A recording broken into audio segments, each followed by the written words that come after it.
knew something was wrong the second I walked into the office and everyone went quiet. Not just quiet like morning meeting quiet. This was the kind of silence that wraps around you like a noose. Eyes glanced up, then darted away. Whispers that used to include me suddenly stopped the moment I entered the room. And worst of all, my boss, Mark, who used to give me the classic fake corporate smile, wouldn't even look at me. That was the day I got fired.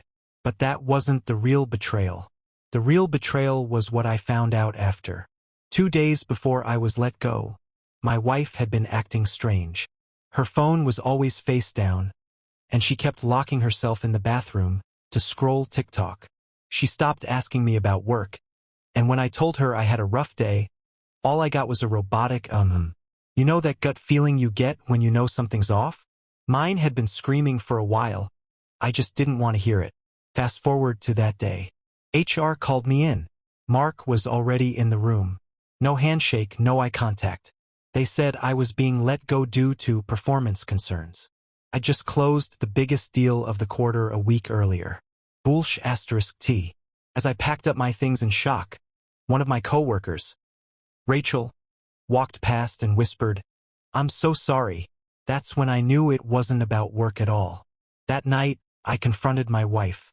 She looked up from her phone with that same expression she gives me when I forget to take the trash out. Mild irritation. I asked her, "Do you know anything about why I got fired today?" She blinked, then said, "What do you mean?" I repeated the question, slower this time. Her face changed. Slightly. Just for a moment. Then she shrugged. "No idea." I left it at that. But something inside me snapped. I couldn't sleep. Around 2 a.m., I did something I had never done before in our entire marriage. I went through her phone. And I found exactly what I wasn't looking for. Messages. Hundreds. Between her and Mark, my boss. It started off professional. Quick catch-ups. Inside jokes. Then late-night how's your day messages. Then photos. Then explicit stuff. One message hit me like a truck. "You're so much better than him. I wish I could stay over again tonight."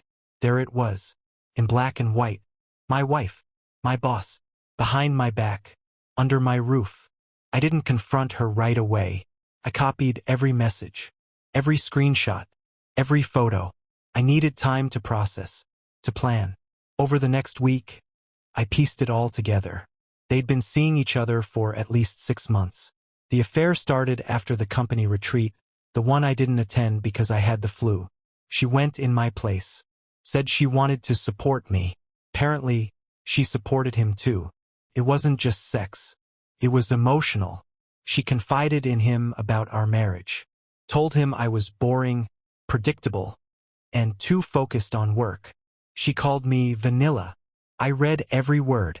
I learned that she had pushed Mark to get rid of me, because the guilt of seeing both of us every day was too much to handle. So Mark fired me. For her.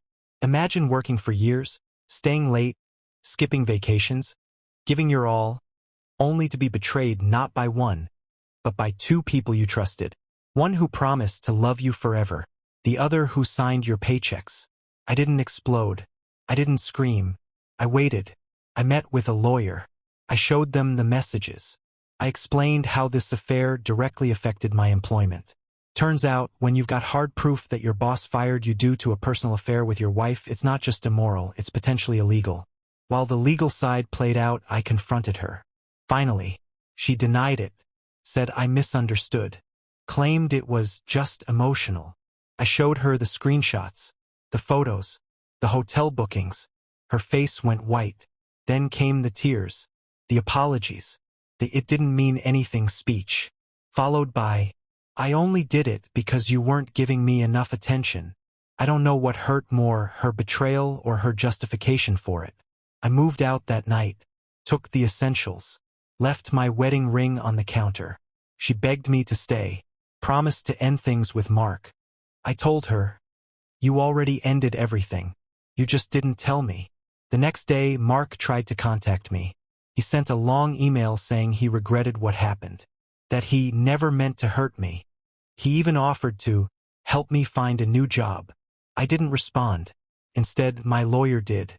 We went forward with a wrongful termination lawsuit. I had a solid case. Within months, the company offered a settlement. I can't discuss the exact terms, but let's just say, I'll never have to work for someone like Mark again. As for my ex-wife, she tried to make things right. Went to therapy, sent me long letters, asked for one more chance. She didn't get it. I spent months healing, rebuilding. I found a job I actually enjoy, moved to a new city, got a dog, took up cooking.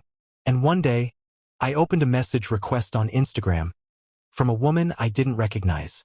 She worked at the same company in a different department. She'd heard about what happened. She told me I wasn't the only one.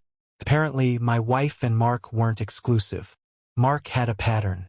And my wife, she liked attention wherever she could get it. In a way, that message gave me closure. It reminded me that their betrayal wasn't about me. It was about their own emptiness. You know what's wild? Sometimes getting your heart broken is the best thing that can happen to you. It breaks the illusion, forces you to see the truth. And if you're lucky, you come out stronger on the other side.